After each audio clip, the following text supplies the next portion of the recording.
બાંગ્લાદેશમાં હિન્દુઓ પર થઈ રહેલા હુમલા, સંપત્તિની લૂંટ અને મહિલાઓ પરના અત્યાચારના વિરોધમાં અંજાર ખાતે સનાતન હિન્દુ સમાજ દ્વારા એક વિશાળ જન આક્રોશ સભાનું આયોજન કરવામાં આવ્યું હતું। સ્વામિનારાયણ મંદિર ખાતે યોજાયેલા આ કાર્યક્રમમાં વિવિધ સંપ્રદાયના સંતો અને સામાજિક અગ્રણીઓએ હાજરી આપી હતી। સંતોએ પોતાના સંબોધનમાં જણાવ્યું હતું કે બાંગ્લાદેશમાં થઈ રહેલી હિંસા એ માનવ અધિકારનું ગંભીર ઉલ્લંઘન છે અને વિશ્વ સમુદાયે આ અંગે ત્વરિત પગલાં લેવા જોઈએ। વિરોધ પ્રદર્શિત કરવા માટે લોકોએ માનવ સાંકળ બનાવી હતી અને સહી અભિયાન દ્વારા કેન્દ્ર સરકારનું ધ્યાન દોરવાનો પ્રયાસ કર્યો હતો। કાર્યક્રમના અંતે મૃતકોને શ્રદ્ધાંજલિ અર્પી અંજારના હિન્દુ સમાજે અન્યાય સામે એકતા અને મક્કમતા સાથે લડવાનો નિર્ધાર વ્યક્ત કર્યો હતો। ભારત માતા કી જય। હું અંજાર સ્વામિનારાયણ મંદિરમાં સ્વામિનારાયણ ભગવાનનો સાધુ શાસ્ત્રી અક્ષર પ્રકાશ દાસ બોલું છું। આજે અમે સભા રાખી હતી અને સભામાં સારીએ જે ધાર્મિક પ્રજા હતી અને સજાગ કરવા માટેના ઉદ્બોધનો આપ્યા, મતલબ કે પ્રવચનો કર્યા। પણ હાલમાં આપણે બધાએ સાંભળીએ છીએ સોશિયલ મીડિયામાં એ મુજબ બાંગ્લાદેશની કેટલી દુઃખજનક વાત છે। આ દુનિયામાં જીવને જીવન જીવવાનો અધિકાર છે। સત્ય સનાતન ધર્મનો અનુયાયી આજ દિવસ સુધી કોઈને પણ પીડ્યો નથી, પરેશાન નથી કર્યો।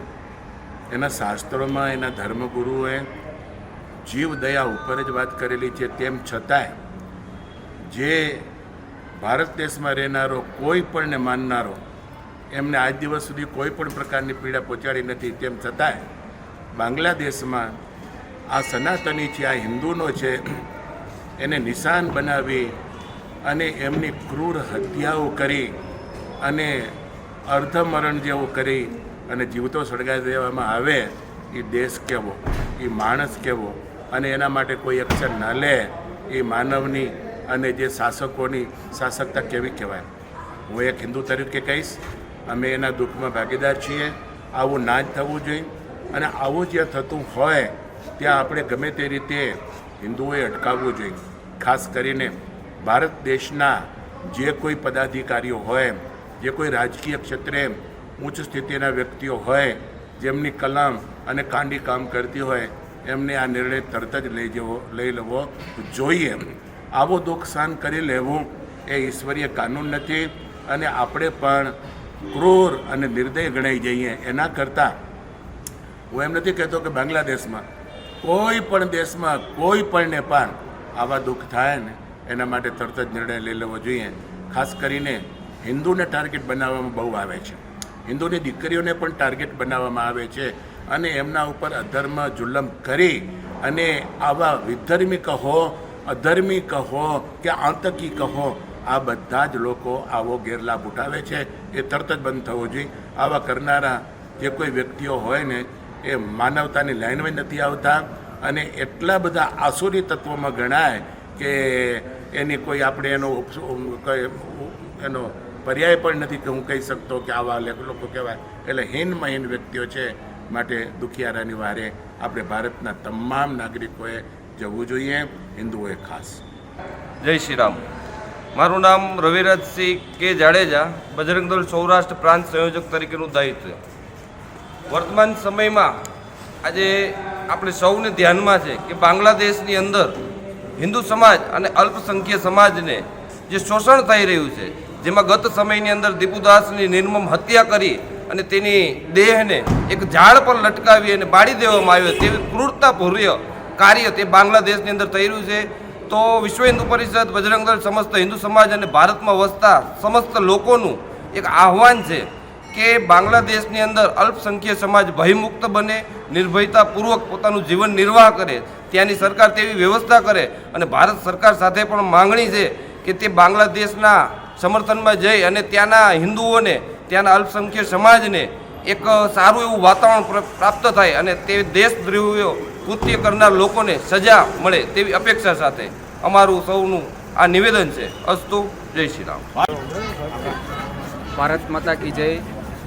આજે અંજાર ખાતે સ્વામિનારાયણ મંદિરે સમગ્ર અંજાર શહેરના લોકો ભેગા થઈ બાંગ્લાદેશમાં હિન્દુઓ પર થઈ રહેલા અત્યાચારો ઉપર તેમનો વિરોધ પ્રગટ કરવા ભેગા થયા છે। સરકારને એવો સંદેશ આપવા માંગીએ છીએ કે બાંગ્લાદેશમાં હિન્દુઓ પર થઈ રહેલા અત્યાચારો માટે કોઈને કોઈ પગલાં લે, ઇન્ટરનેશનલ લેવલે કોઈ પણ જે પણ પ્રક્રિયાઓ કરવી પડે એ કરી અને બાંગ્લાદેશના સરકારને યોગ્ય સબક શીખાડે એવી કચ્છ જિલ્લાના લોકોની આપને દરખાસ્ત છે.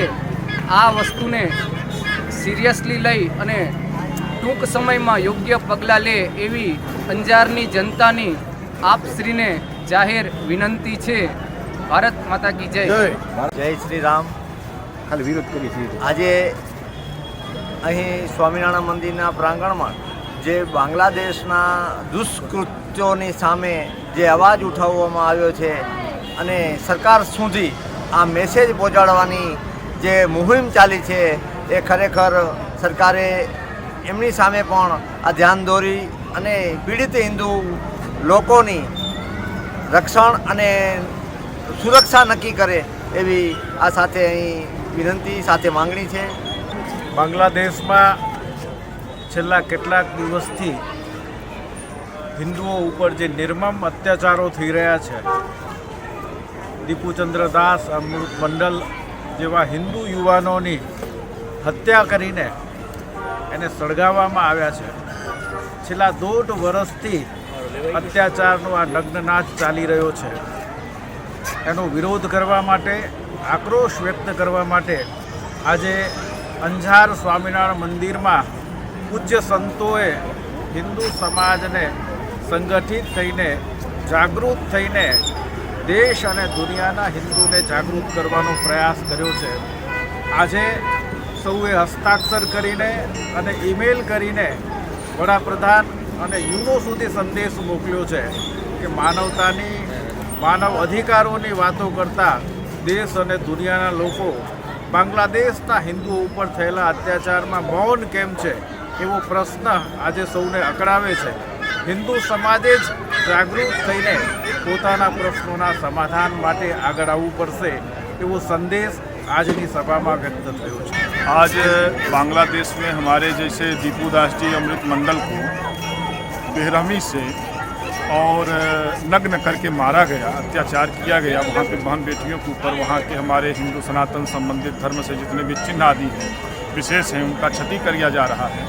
तो आज हम भगवान श्री स्वामीनारायण मंदिर से हिंदू मात्र, कोई जाति नहीं, कोई भेद नहीं, एक मंच पे जितने भी धर्म गुरु हैं सब एकत्रित होकर के ये आह्वान किए और ये उनको आश्वस्त करना चाहें कि हम भारत में हों या भारत के बाहर हों, हम जहाँ भी हैं एक हैं, हम आपके साथ हैं, आप डरे नहीं। हम अपनी आवाज़ इस माध्यम से गुजरात सरकार के माध्यम से सेंट्रल गवर्नमेंट को पहुँचा रहे हैं कि आप इसको संज्ञान में ले करके इसके ऊपर कदम उठावें और जो भी हमारे हिंदू भाई बंधु परदेश में रह रहे हैं, बांग्लादेश में रहे धर्मियों के बीच में रह रहे हैं और उनको जो पीड़ा हो रही है उनसे मुक्त करें, अन्यथा उनको भारत में शरण दी जाए, हम ऐसा मांग कर रहे हैं।